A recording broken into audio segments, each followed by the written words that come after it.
கரூர் துயரச் சம்பவம் தொடர்பான வழக்கை சிபிஐ விசாரிக்க கோரிய மனுவை உயர்நீதிமன்ற மதுரை கிளை நீதிபதிகள் தள்ளுபடி செய்து உத்தரவிட்டுள்ளனர்.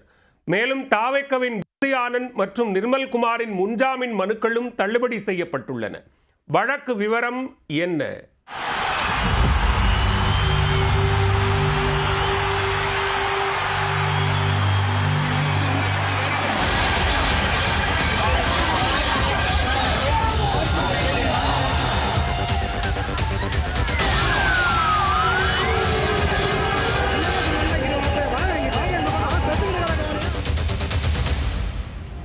கரூரில் கூட்ட நெரிசலில் சிக்கி 41 பேர் உயிரிழந்த துயர சம்பவம் தொடர்பாக பல்வேறு தரப்பினரால் தொடரப்பட்ட 9 வழக்குகள் உயர்நீதிமன்ற மதுரை கிளையில் வெள்ளிக்கிழமை விசாரணைக்கு வந்தது.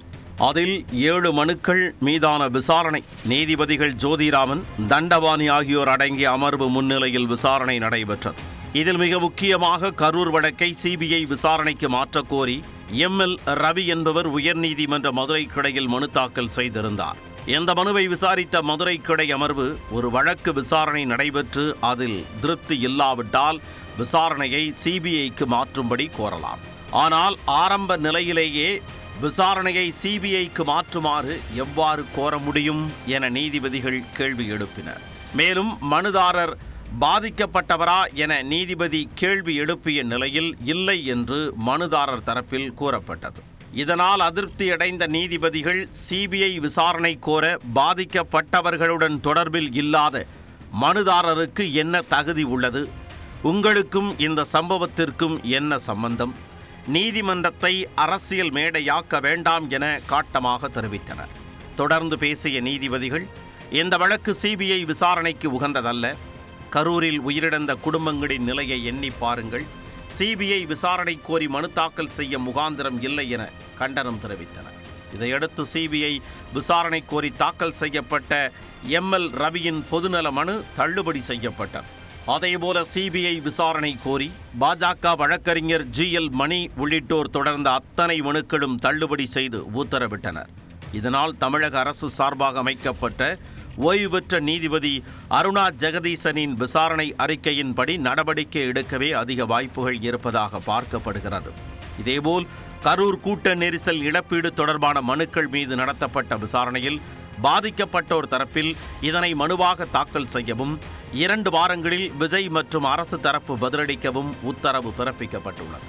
இதேபோல் கரூர் நெரிசல் குறித்த வழக்கில் முன்ஜாமீன் வேண்டி தாவேகா பொதுச் செயலாளர் ஆனந்த், இணை பொதுச் செயலாளர் நிர்மல்குமார் ஆகியோர் உயர்நீதிமன்ற மதுரை கிளையில் தொடர்ந்த முன்ஜாமீன் வழக்கு விசாரணைக்கு வந்தது.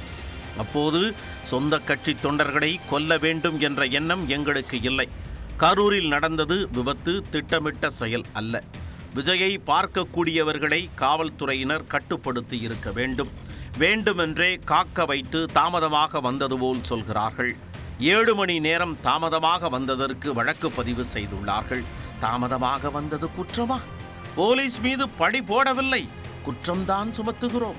வேலுச்சாமிபுரம் சரியான இடம் இல்லை என நினைத்திருந்தால் போலீஸ் அனுமதி மறுத்திருக்க வேண்டும். கூட்டத்திற்குள் ரவுடிகள் புகுந்து விட்டனர்.